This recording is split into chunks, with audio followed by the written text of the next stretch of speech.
That's why. I mean, yeah, we tried them.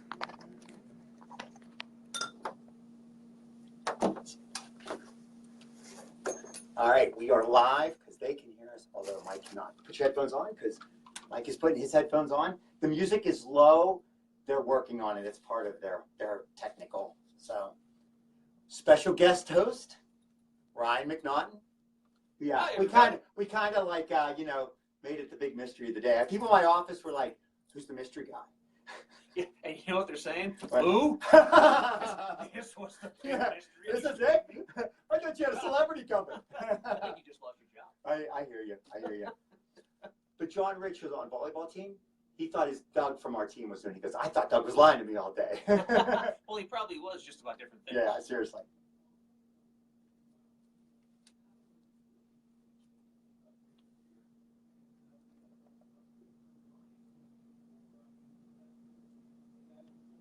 Hey, how's it going? How's it going? You called Ryan my good friend. I don't know. He just like texted me and said, "I want to do this," and he said, "I can make your life miserable if you don't." So, and I'm like, okay. I had my thumb out on the side of the highway. He's a benevolent citizen. That's the first person ever called me benevolent. You're it, my friend. Yeah, seriously. Well, welcome, Ryan. Welcome to the Youngstown Radio Reading Service. Oh, thank you so much. This is it's an honor to be here. Nice. Now, you've done this before, though, or something like this. I am no stranger to a microphone. Many years in radio and TV, so any chance I get to just act goofy and silly and perform a little bit, and in this case, doing something good, exactly, which is the polar opposite of what I used to do. I'm radio and TV as a sports guy, so this is great. It's an honor. I appreciate it very much. So you did sports? That was your bread and butter? Bread and butter was a lot of gravy too, as you can see there. I did sports for many years up in Cleveland, and some national stuff for a cup of coffee or so. Then did some television work, and freelance every so often here and there. So this is fun. It's people have and we talked a little bit beforehand about how you've brought some folks in, and they've got some trepidation about getting in front of one of these. Yeah. Oh yeah. One of those, and I don't know, since I was about this tall, that was never a problem. Right. You always, you get that performer gene. Yeah. So anybody who does this, when you turn that mic on, boom, then you're on. There's nothing, even in this setting, you still get the butterflies. When the light goes on, and when you said we're going live, you mind if we go live? I got a little fluttered. It never goes away. Right. That's cool. Well, welcome. This is gonna be a lot of fun. 2 hours. We don't have fun here, though, do we, Mike? I mean, it's very serious. It's very serious. It's No, not at all. Very, very serious. We just read the news back and forth, back and forth. By the way, my compliments to the place next door. I needed something to drink. Okay.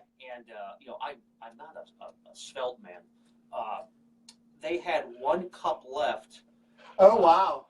The big size. This is is that small? This is a goblet, I think, of beverage for Seriously? 89 cents. So, I will be. If you need me here next Tuesday, I'll still be working. There you go. There you go. So I think we're good to go. All right. Well, today is Tuesday. It is April 25th, year 2017. We are reading live from the Youngstown Vindicator and the Warren Tribune Chronicle. And we'll lead off from the Vindicator and from the headline, the Covelli Center operating a surplus down from quarter one. The Covelli Center finished the first 3 months of the year with $100,482 operating surplus, but it was a far cry from the amounts earned during the first quarter of the previous 3 years.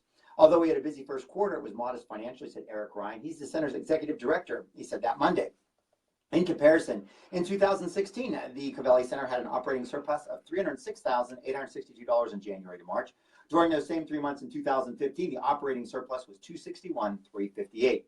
In 2014, the first quarter operating surplus was $382,16.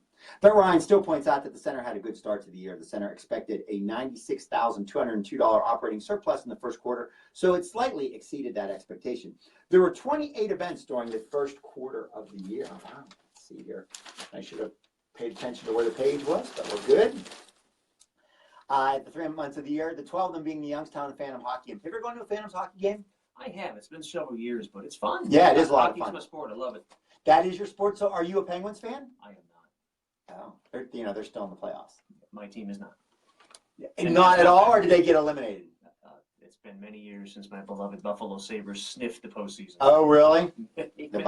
The Buffalo Sabres. You're from that way, right? No, I'm from the Cleveland area, but my mother and father are born and raised in the city of Buffalo, and all of my extended family lives there. Oh. So I'm all Cleveland and now Youngstown, and my Sabres are the only outside. So not Bills and not. No. That's not all they have. Are the Bills and the Sabres? Bills and the Sabres. Okay. Buffalo.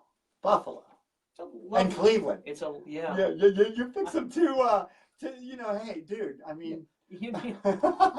Pyeongchang was apparently not on my father's list of job locations.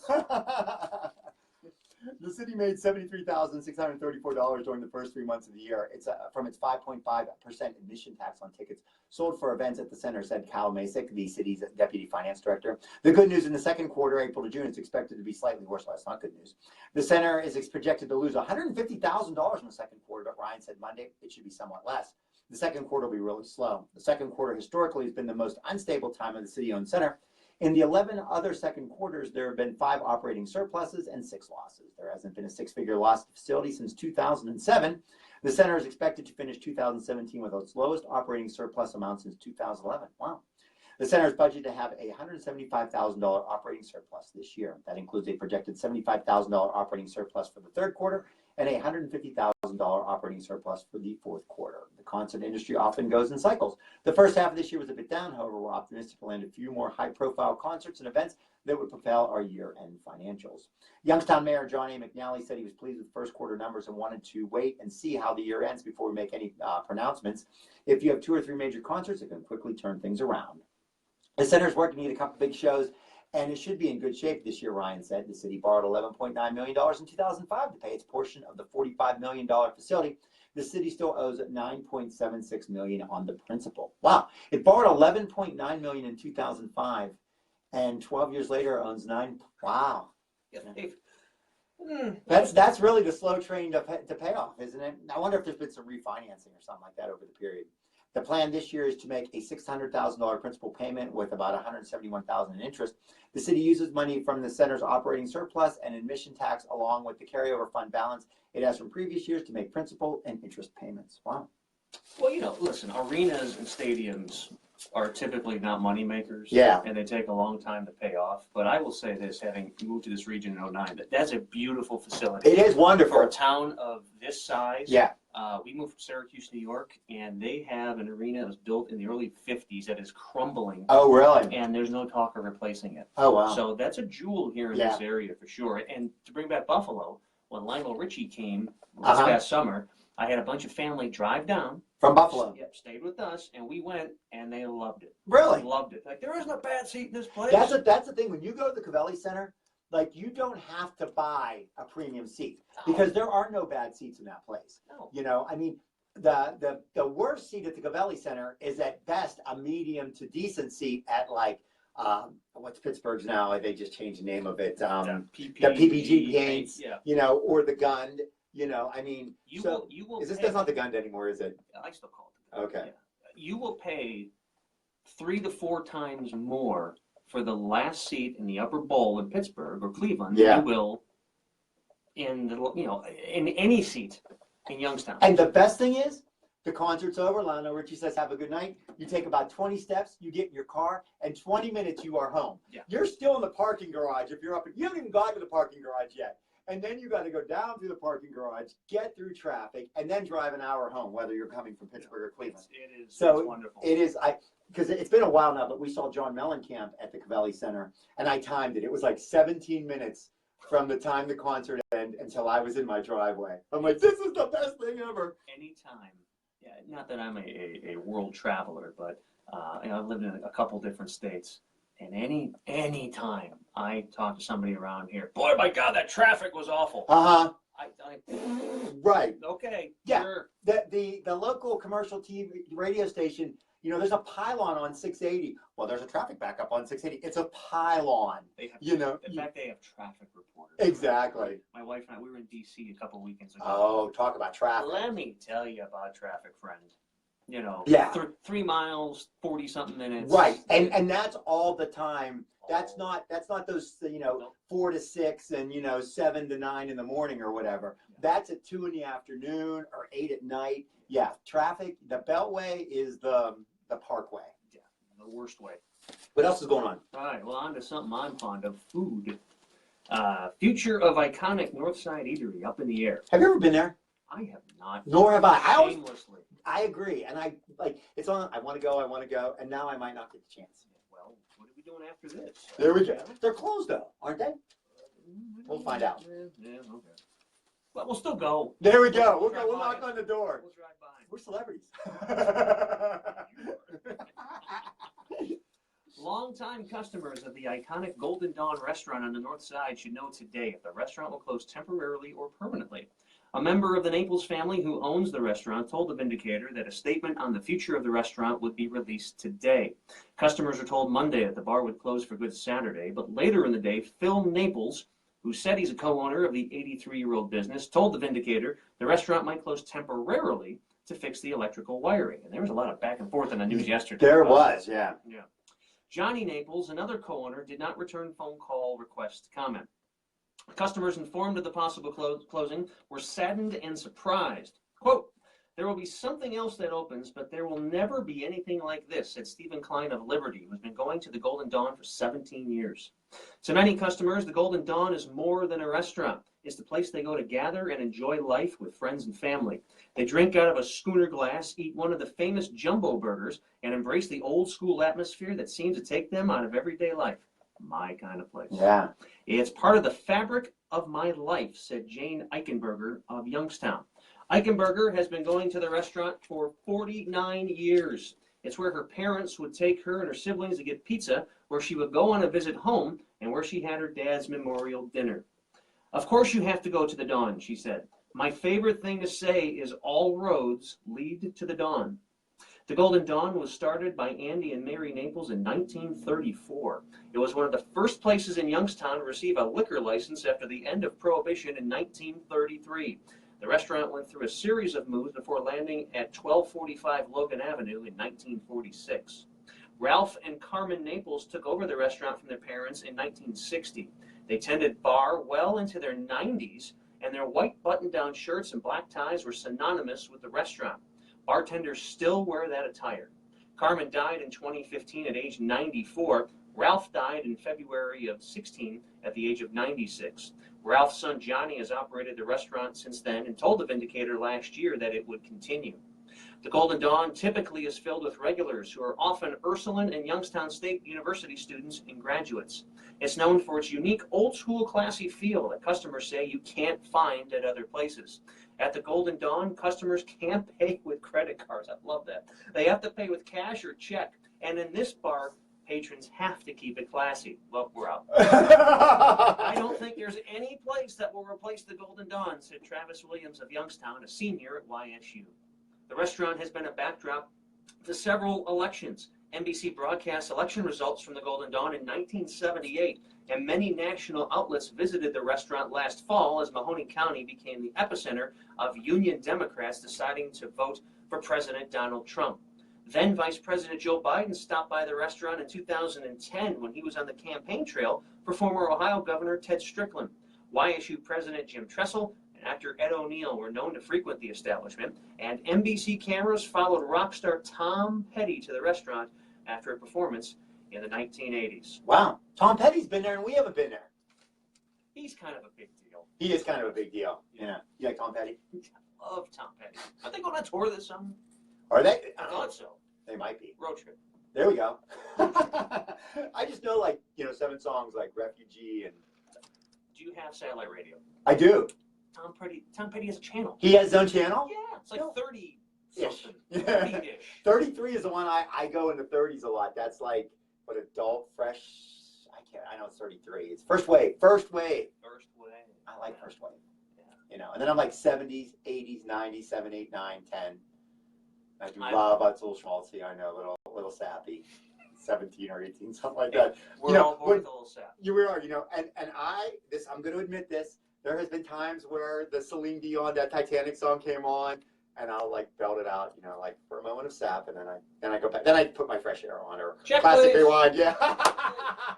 Cut. I know. Hey, you gotta say it. But yeah, no. Sometimes you just gotta belt out like some, crappy song. Yeah, I'm trying to think the last one that just took me by surprise, and It was an '80s song, but it just like overtook me, and of course I'm Yeah. by myself, and I was just like at the end my throat hurt. Yeah. Wow, I was screaming Yeah. the song. Yeah. It is funny because and you'll be like, and you're like surprised you remember the words, but you just do. Yeah, it's like ride a bike. It is. Yeah. But turning our attention to something a little more sad from Liberty, an autopsy scheduled today for an elderly woman found dead in her home Monday morning, and a neighbor accused of killing her is in police custody on charges of aggravated murder. Sean Clemens, 33, was arrested about 3:30 p.m. on Monday in connection to the death of Jane LaRue Brown, 84, following an interview with the Liberty Police Department, said Township Police Chief Rich Tizone. An arraignment for Clemens has not been scheduled. The case is expected to be directly presented to the Trumbull County Grand Jury, Tizone said. Clemens is being held without bond in the Trumbull County Jail. Police and firefighters were called about 5:30 a.m. to 4500 block of East Street on reports of a verbal altercation and a car fire, according to a call summary from the Trumbull 911 Center and Tizone. The owner of a 2017 Cadillac Sport Utility Vehicle, Brown, was identified by her car registration. The address led police to her home at 503 Churchill Hubbard Road, about a block away. When we arrived there, we found forced entry into the home and had an elderly woman that was deceased there, Tizone said. Tizone declined to name a motive for the slaying or the way Brown died. Police linked the crime scenes and classified Clemens' residence at 420 Churchill Hubbard Road as a third crime scene. 2 large dogs were removed from the home for officer safety before the home was searched, Tizone said. I got to flip the page to continue the story. A woman who lives near where the car was found said she told her daughter to call 911 after she heard men shouting and a couple of popping sounds when she was walking to her car just before 6 a.m. I came out and I heard 2 men yelling obscenities and heard one of them say, "Get the hell out of here." Then I heard 2 pops and I didn't know if someone was shooting or what it was. So I got into my car, I called my daughter inside the house and told her not to come outside and to call 911, said the woman who did not want to be identified. The woman then said she saw a man hunched over near the road a few feet away from the driveway and saw 2 large dogs running around. One of the dogs was white, she said. One of the dogs removed from Clemens' home was a large white dog. Brown's neighbors Shirley Klink and Carmen Frazier said Brown was a lovely, energetic woman who walked 2 miles each day and played golf in her backyard. The 3 of them got together Sundays to chat, Klink said. Brown was worried about a robin that repeatedly crashed into her window for about a month. It was a bad omen, Frazier said. Brown was a pillar of the community and volunteered often. She was always out there in the community. She put roses on the graves of veterans. She didn't deserve this, Frazier said. Frazier said that the neighborhood is typically quiet. The Liberty branch of the Warren Trumbull County Public Library, the schools, and the police department are nearby. Wow, very sad. You know, listen, that's a sad story of any age, but you, 84 years old, so you go your whole life, you try to do things the right way. Yeah. So I go back to, it's probably an awful comparison with this story, but whether it's a job or coaching, like back in the day when I was covering sports, like you want to go out on your own terms. Yeah. I think that goes for life too. Yeah. Like you kind of earn it if you get to that point, you work hard, you do things the right way. So whether it's 84 or 14, it's not right. Right. But here's clearly a woman who salted the earth with her neighbors and it scares you. Way. It scares you. I have an 81-year-old mother who lives alone at home in a very quiet neighborhood, you know, as they said this place was, but you don't know, you know, and it makes you wonder. And you know, and unfortunately, I mean, you know, my mom will lock the door behind, like when we're at home and I'm going out to get like, really? I'm like, you live on this cul-de-sac in the middle of, you know, but you don't know. And this lady too, I don't know if she knew this guy or not, or what their relationship was, but it does make you think. And, you know, it's at that age, you know, you don't have a lot of defense mechanisms. You know, it's not like you're, you know, very quick or spry or able to do a lot of things. So to defend yourself. So thoughts definitely go out to the Brown family. Yes. No doubt about it. Story about the Youngstown City Schools as Cheney students protest the reconfiguration plan. Cheney STEM and VPA students started what they called a revolution during a walkout Monday afternoon. You know what they say, all revolutions started out small, said one junior of more than 150 students standing outside Cheney. Students protested Youngstown City Schools CEO Krish Mohip's plan for neighborhood schools. Mohip's plan will place students in pre-kindergarten through 8th grade into one of 9 school buildings closest to their homes. Those school buildings then dedicate students to either East High School or Cheney.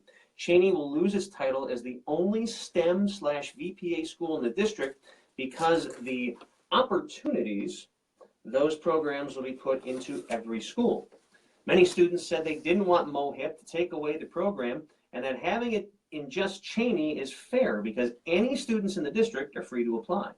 What we have here is students encouraging each other to do what we believe is the right thing, said junior Cherie Wilson. Mohip said despite the 3-hour conversation he had with students Monday morning, he still believes students are getting misinformation about his plan to reconfigure the schools. I will continue to meet with them to try and sort some of this out. But I understand at times change is difficult, he said. Change is difficult for all people, but we can't allow instructional time to be lost because of it. We as a district have to stand by this decision because we think it is right and best for these students. He added his intent is to make a change in a failing district. Larijah Hill, a junior, begged the question, how is anybody going to help the system without the heart? The kids are the heart. Without students, there would be no jobs. We are the heart of all of this. Mohip said he doesn't want to bog down the special programs, such as Cheney's STEM VPA program, that aren't even certified by the state. We are trying to give everyone the opportunity for these opportunities, he said. Mohip offered to meet with students outside of instructional hours. Every second of instruction counts, and we are missing it right now. Students were not swayed. Principal Joe Krumpek gave students time to get back into the school free of consequence. School spokeswoman Denise Dick said there will be no suspensions, but the instructional time must be made up after school hours. Larijah was one of many students who offered a tearful delivery of "We Love Mr. Krumpek" speeches in response to Mohip's announcement that Krumpek will be replaced.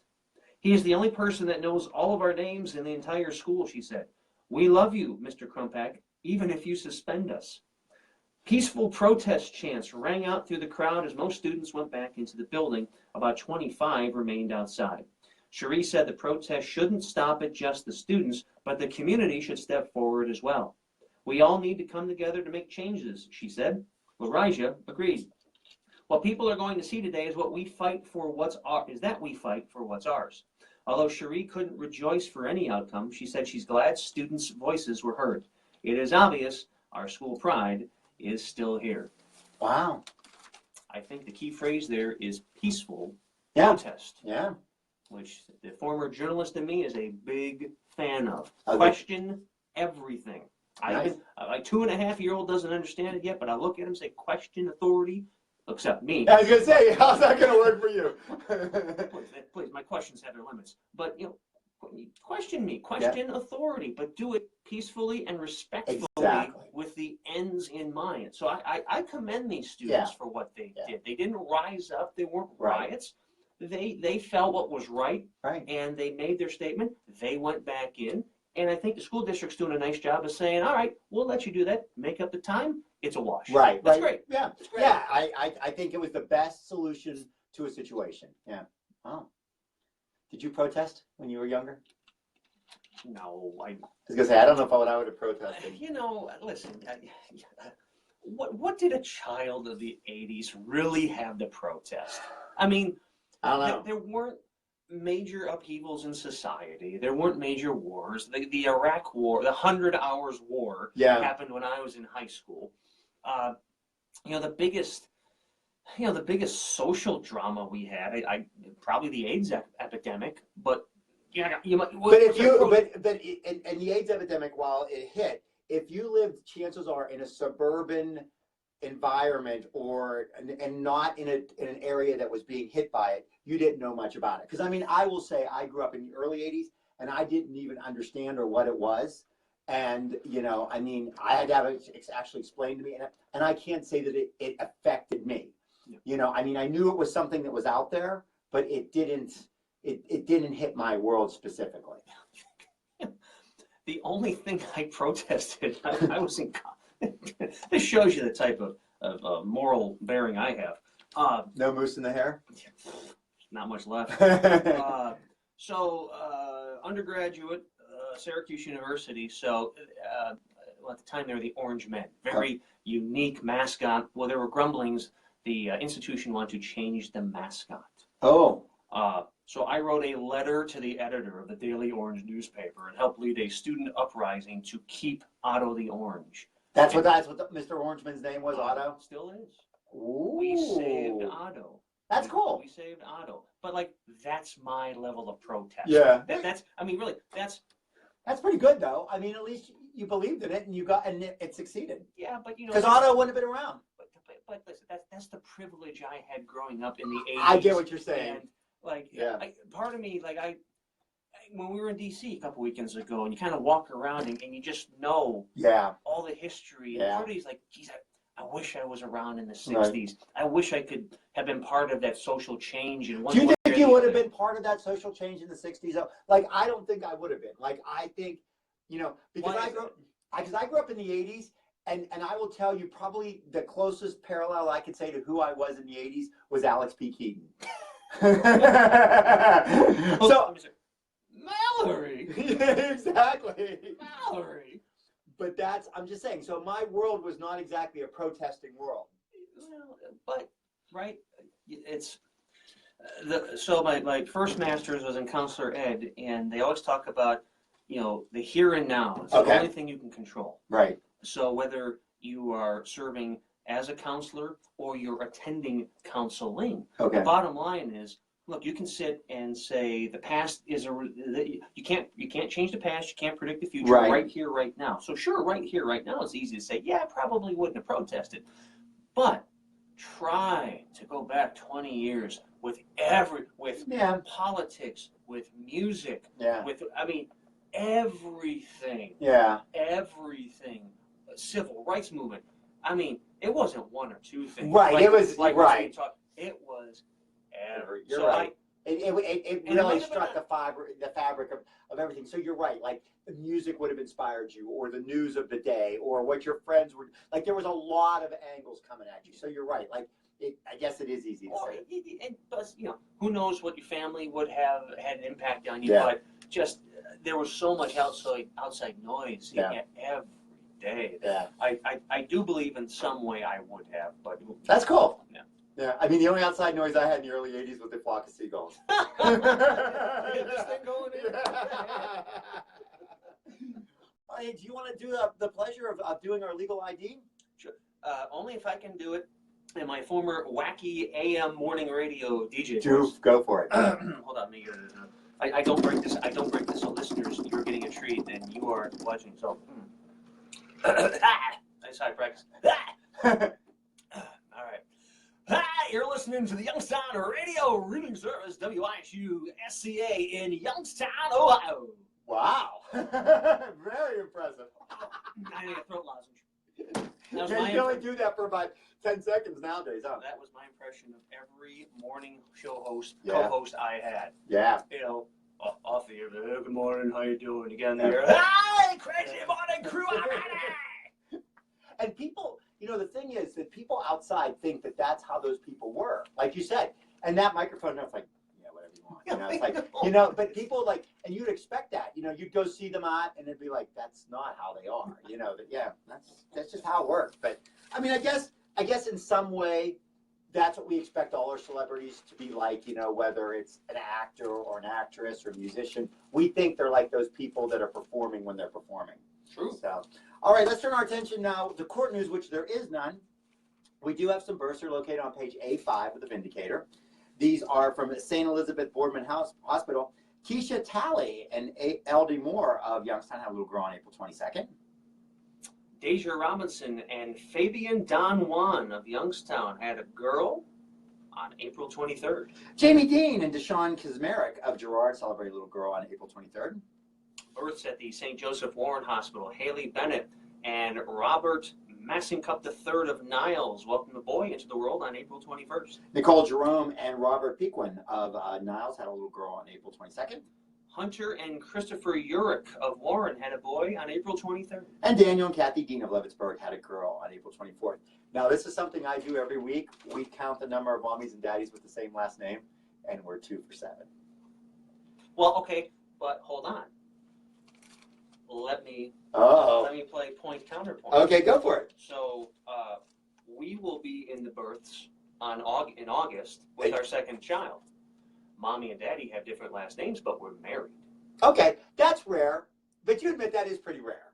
Yeah, not so much anymore. I had someone tell me, well, sometimes it's different. I'm like, It's Youngstown. We're not Hollywood. Like, I mean, I'm sure there are some, Listen, but it's not the norm. listen, of all this, I get what you're saying. All I want to see is on the one birth is Don Juan on the birth certificate. There you go. Yeah, seriously. Is that the birth last name? Yeah, you want that one. The girl. Because if that's the case, I'm switching my name because that is fantastic. Exactly. Fantastic. Exactly. I do agree with you there.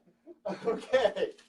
But yeah, I mean, and like I said, I know there are some, but generally speaking, and again, we're just stating, some of the fabric of today and where things are going. I'm also married to a gender sociologist, so I got to throw all of this. Oh, wow. So there's a lot of things going on, huh? Oh, I'm a hot mess. She has. I was going to say, and before were you, or did you just learn that you were? I was just a mess. All right, let's turn our attention to local stocks. Hey, Ryan, they are in the business section, which is on page 8. These are selected local prices as of yesterday, Monday's 4 p.m. close, not to be construed as an offer or recommendation to buy or sell any security. Alcoa Incorporated closed at $33.34. They're up $1.64. Aqua America closed at $33.17. They are down 4 cents. Avalon Holdings $2.40. They're up 6 cents. Chemical Bank at $50.71, up $1.48. Community Health Systems $8.45, up 21 cents. Cortland Bancorp $18.20, up 20 cents. Farmers National closed at $14.15. As I was informed by Andy, who's is usually the host here, in England they call that level, and then we go whoop whoop. I don't know why. Like, why you salute a stock that hasn't changed? Like, Congratulations. Your stock hasn't moved.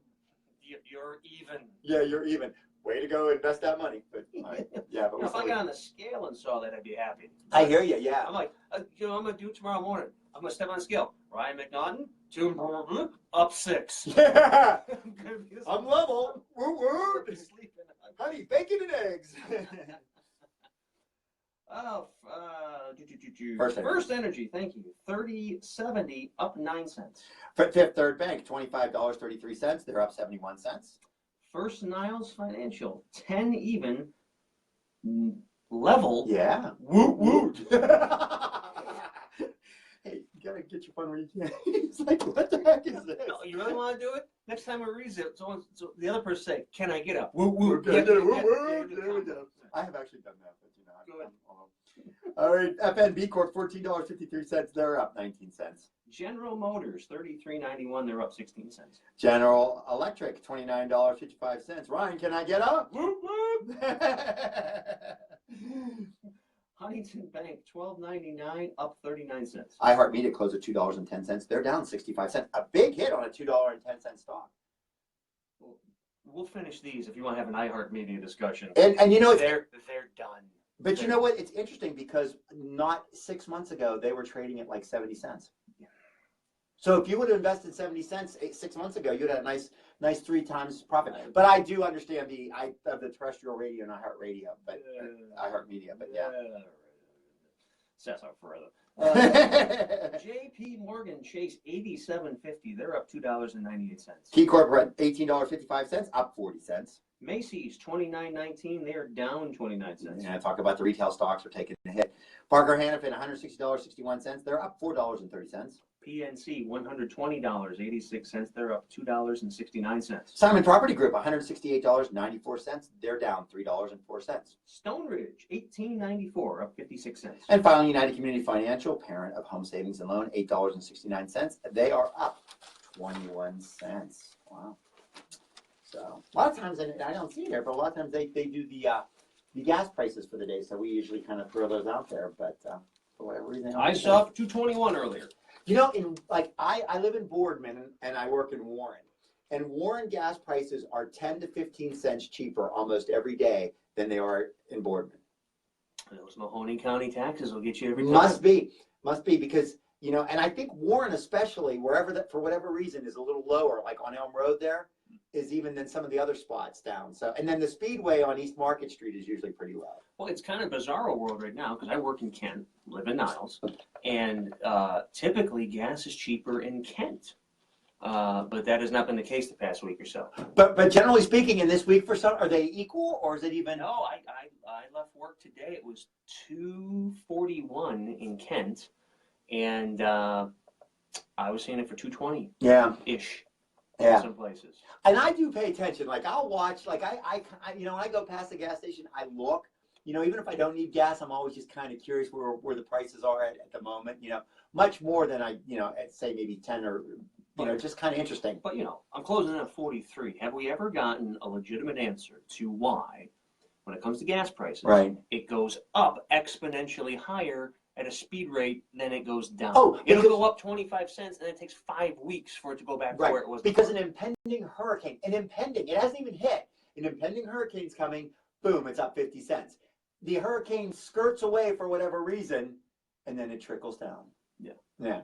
It doesn't even affect it. Like it didn't even hit for whatever reason. And that's, yeah. The excuses, you know, the volatility of the world right now is causing gas prices to go up. Yeah, boom. You know, like, you know, something happens and, you know, 20 minutes later, it's going up. It's like, really? It's that volatile? But it doesn't go down that fast because it has to trickle through the system.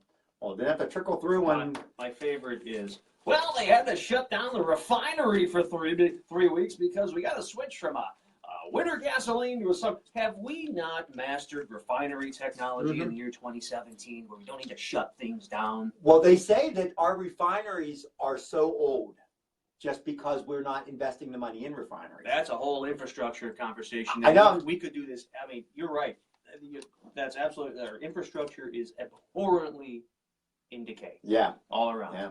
And so these things like a shutdown or a pipe break or a pipe does impact because we are, you know, we're running on this precariously, you know, thin line of there's not a lot of room for excess. So, but yeah, that's what I don't know. That's what they say. So, and they are never wrong. They are never wrong. I don't know who they are, but they're always right. I want to be one of those.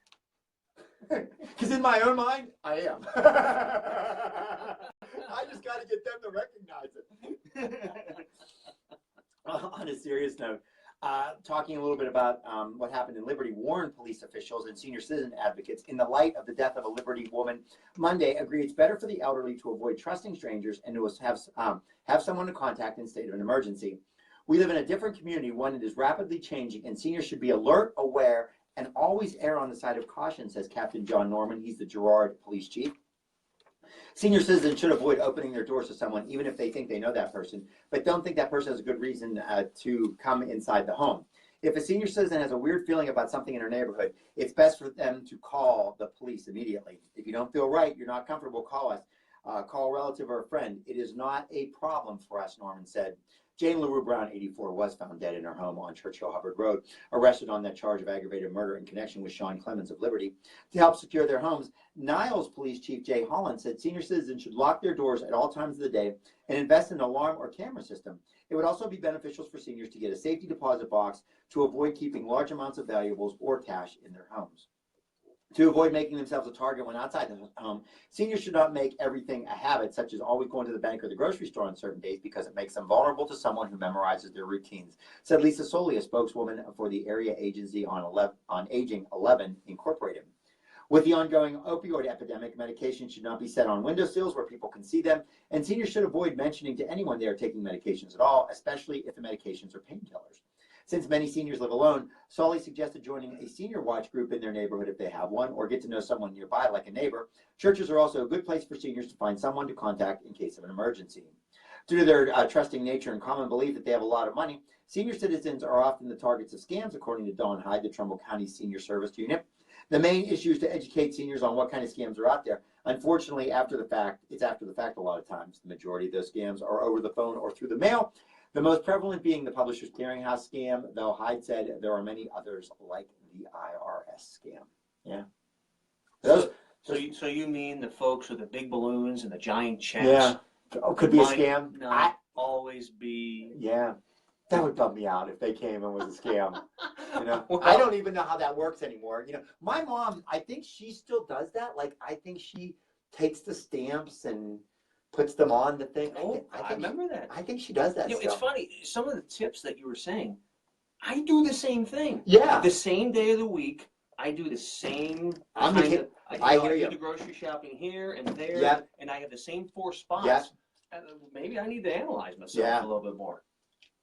I mean, the difference is right now, and you're not looked at as a targeted, vulnerable target. Look at me, I'm vulnerable. Yeah, you're vulnerable. This is not strikingly intimidating. Yeah, no, I mean you understand. You got someone who's older, smaller, walking slowly, not even, holding their purse, maybe not as diligently as.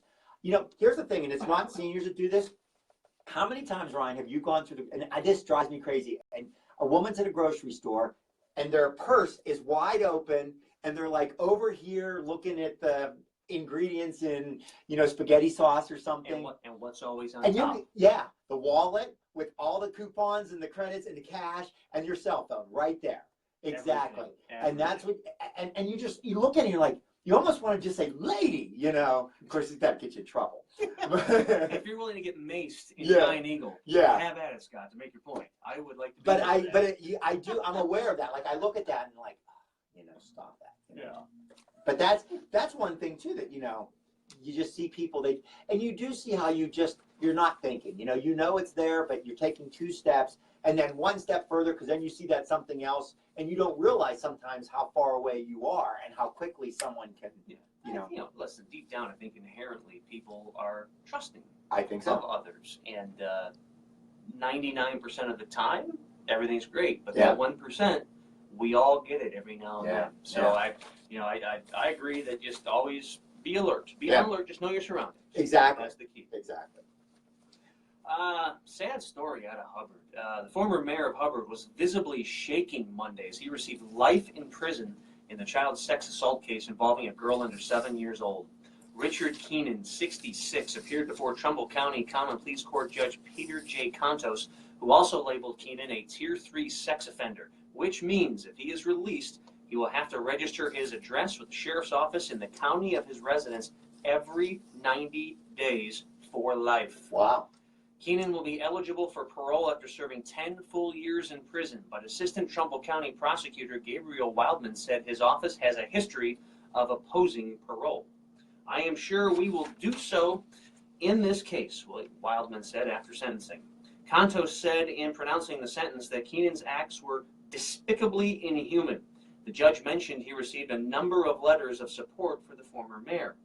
But the thing that stands out is that they were written before your guilty plea, Contos said. In sentencing, I don't have to look at the other things that you have done. I look at the thing that you have been charged with. Keenan on March 17th pleaded guilty to 8 counts of rape, 4 counts of attempted rape, and 8 counts of gross sexual imposition. The victim, a young girl known to Keenan, was assaulted from September 12th, 2013, when she was 4, through June 21st, 2016, according to the indictment. The former public servant, who served as Hubbard mayor from January 5th, 2010 until December 31st, 2011, said he was sorry for his actions. I apologize to everybody whom I have hurt and pray that they would have peace, Keenan said prior to sentencing. A shaken Keenan was given a seat to listen to a statement written by the girl's mother and read aloud in the courtroom by Wildman. Mental illness did not cause this. Past drug use did not cause this. Your own health problems did not cause this, according to the statement. You did this, and it was a choice you made, which took the innocence of a little girl. But the mother in her statement said Keenan chose the wrong little girl to try to break. That little girl was able to do what so many other young children struggle to do, and that is to be fearless and have the courage to stand up against her abuser. The mother said she continues to struggle, saying she has contemplated suicide. I don't sleep at night because I am always anxious about the nightmares I know I will have, the mother wrote. I can't remember simple tasks and find my mind completely shuts down at times. Keenan's attorney, J. Gerald Ingram, told the judge his client has been in ill health battling prostate cancer. He said Keenan has a long history of public service. For more, Carla Sadler finds it hard to picture a future in an industry that once flourished in the Mahoning Valley and forged top-of-the-line jobs for workers that they could count on to raise their families. When I graduated from high school in the 1970s, we had options, Sadler said. I'm concerned for our younger workers coming up. What options do they have? Sadler, Vice President of the United Steelworkers Local 0621, works at Comprehensive Logistics in Austintown. She voiced concerns about the recent cutbacks and potential for more at the Austintown plant during a Monday morning roundtable at the USW Local 1375 Union Hall in Warren. U.S. Senator Sherrod Brown, the Democrat from Ohio, and U.S. Representative Timothy J. Brown, the Democrat from Howland, convened the meeting to discuss the impact of unfair trade practices and foreign steel dumping that have had on local workers, specifically the loss of jobs resulting from an oversurplus and supply of steel production. The session came on the heels of last week's move by President Donald Trump to expedite an investigation into whether steel imports are jeopardizing U.S. national security. At the time, Brown said Trump's move was an important step. Even so, Brown said Monday isn't happy with the administration has backed off its promise to designate China, which has been dumping and cheating for years, as a currency manipulator. We asked the administration to, and we expect them to do that the very first day, Brown said. Brown and Ryan each said they are committed to working with Trump on rolling back policies that have cost American jobs and compelled Ohio steel mills to idle or to close. Ryan said the goal is to figure out how to get the wages up and how to secure local pensions and keep local workers working. He, President Trump, said all the right things during his campaign, but now he's about acting on those promises, said Mr. Ryan. Unfair trade practices hurt communities across the country and in the Valley, and unfair trade practices are something that we need to continue fighting against. Earlier this month, Ryan introduced the Currency Reform for Fair Trade Act that takes aim at currency manipulators by enabling the U.S. Department of Commerce to impose countervailing duties to offset the impact of currency manipulation on a U.S. industry. Brown authored the Leveling of the Playing Field Act, which he worked on with U.S. Senator Rob Portman, the Republican from Ohio, to pass into law in 2015 and to give Ohio companies more tools when fighting unfair trade and practices by China and other countries. Since the law took effect, steel companies like ArcelorMittal, which has a plant in Warren, have had key wins in major trade cases on cold-rolled, hot-rolled, and corrosion-resistant steel. Rich Sayers, the president of USW Local 1375-07, which represents workers at the local plant, said that despite the gain, the plant continues to struggle as steel dumping moves faster than United States companies are able to fight it. He has seen his union fall from 1,500 members to about 200. We need to tighten up on trade deals, Sayers said. We need to get better at it. George Carson, the president of USW Local 0621, says he has seen Workforce and Comprehensive Logistics, which ships automotive parts for the General Motors Assembly Complex in Lordstown, fall from some 600 employees to around 250. Carson, who previously worked for Copper Weld Steel, said area workers have been hearing about revisions to trade policies for years. There's always been a promise it'll be good for the workers and labor, but we haven't seen it, Carson said. Not really changes. We hear talk, then we wait for results. We're still waiting. We've seen more and more jobs being lost over the years. We need real change. We need jobs people can count on. We need people to get back to work and back to work. Wow. Did you say hot-rolled steel? Yeah, I guess it's hot-rolled steel, cold-rolled, and corrosion-resistant steel. Hot-rolled steel would be a great band name. Hot-rolled steel, yeah. You know? Yeah, hot-rolled steel. Steel Panther opens up for hot-rolled steel. What is Steel Panther from? Steel Panther is like the preeminent. But isn't that in a movie or something like? No. You're thinking of oh Jesus God, with the what was the name? Guest movie. I can't believe I pulled the blank. Spinal Tap. Yes, Spinal Tap. No, what was it? Steel Panther is a real touring band that's like the whole '80s glam. Oh, really? Oh, they're awesome. So they're a tribute band, though. Yeah, well, they just play all '80s. Yeah, it's crazy. But the '80s are the best. They are. They are. You know, anyone that says elsewise just didn't enjoy the '80s. Yeah. Or they're just terrible human beings. Yeah. no offense or to 15, where my no offense to our listeners. Yeah. Well, unless they agree with us, then you're right on board. As I said earlier, it was a lovely time to grow up. It was pretty stable. It was. Now, see, you grew up in the '80s, so you were a young kid in the '80s, right? What year did you graduate high school? 92. Okay, so I graduated in '83. So, like, the '80s were like I was a little older. Your wheelhouse. Yes, but I loved it. I mean, but you were young. Like, I would say the late '70s, early '80s was probably where you were mid '80s in that, right in that peak. So I would presume then you have the same affection for yacht rock that I do. I love yacht rock. Thank you. Yacht rock, boom, somebody, yes. My wife rails on me for my love of yacht rock. Take that, woman. Yeah, yacht rock. Yes, yacht rock. I took a walk in my neighborhood the other day. It was Sunday night, and my neighbor was playing England Dan and John Ford Coley. When will I? I'd really love to see you tonight. So I'm walking around the neighborhood, and then when I came back, it was Gino Vanelli. Just won't stop. Exactly. I'm like, this guy has the best. So I looked and he was playing it off his TV set, like, you know, one of the cable channels. I couldn't see which one it was, but I could see the cable channel and the music, you know, the thing. So I'm like, because they did have a yacht, you know, the Sirius did have Yacht Rock over the summer. Little known fact. Yeah. If you get the subscription where you can play it either the internet, the Yacht Rock channel is up 24/7, 365. Oh. So the skipper over here at work, when he's not making phone calls, has that punched up on the computer. Nice. I listen to about 6 Gino Vanelli songs a day. I didn't know there were. I mean, I know there were a few. Well, it's, you know, it's 2 songs played 3 times. Yeah. I mean, because just like anything, you do when you're at the office, you do learn the rotation. Whether it's classic rock, whether it's the Hot 100, you know, the Hot 10 station. You know, we have the popular, you know, Hot 100 on, and the #1 song plays about every 90 minutes. And I can tell you that, you know, like right now, Train Play That Song is probably on their top 2 or 3 because it's on all the time. That could go back to the iHeartMedia conversation. Yeah. For another day. Hey, do we got time? You're the boss for a good story. Go for it. Okay. This is a really good story out of Austintown. So after recent reports of vandalism in Austintown's 9/11 Memorial Park, the community has stepped in to lend support. The support has not been limited to the boundaries of the township. Guardian Protection Services, which has an office in Youngstown, presented security cameras, and the Vienna Fire Department presented a $750 check at Monday's Austintown Township Board of Trustees meeting.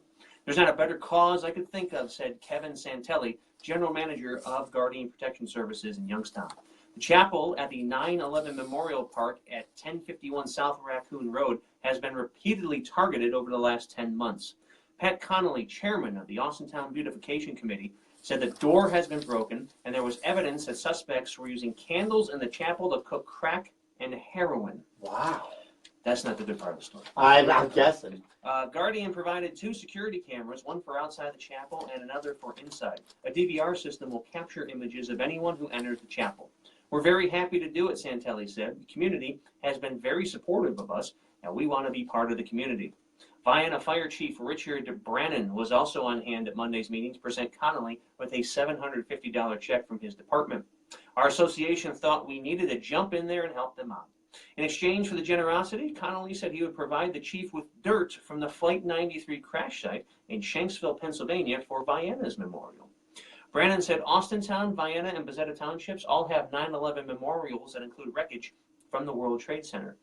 In addition, Trustee Jim Davis and Sean Hannon, owner of Barry Dingles, donated to the memorial as well. Last Wednesday, the restaurant donated the proceeds from a 50-50 raffle at Barry Dingles to the 9/11 Memorial Park. That brought in $284. Sean didn't think that was enough money. He wanted to make it an even $2,500. So to that end, he donated an additional $2,216. Wow. The outpouring of support we received has been overwhelming. Dude, that's a great story. That's a great story. And,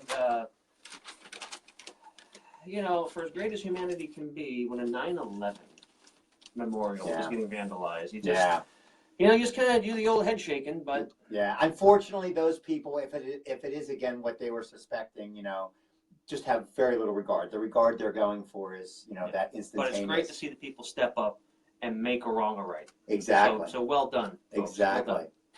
All right. Well, the music is playing. That means, is the music playing? Yeah, there we go. Mr. Muter, the music's playing. That means, do you know what Yacht Rock is, Mr. Muter?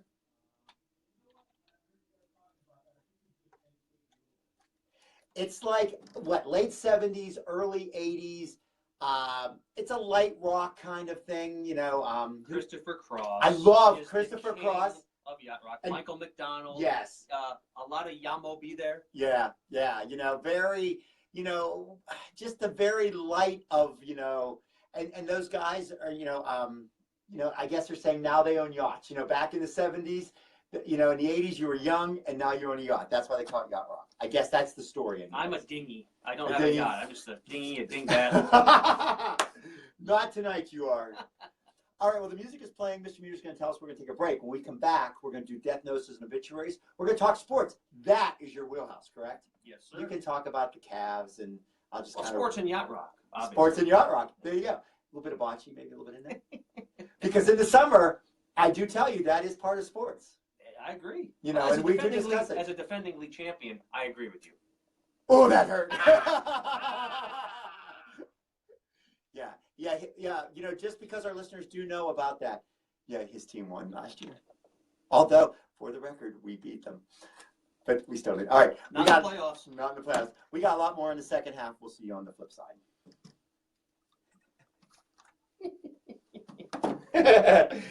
No. I'm glad you brought that. Nice. Yeah, that is good. I forgot about that. Shit. But we do talk, because, I mean, we talk about all kinds of stuff. You know, we'll turn this off there, too. All right, we are going out here.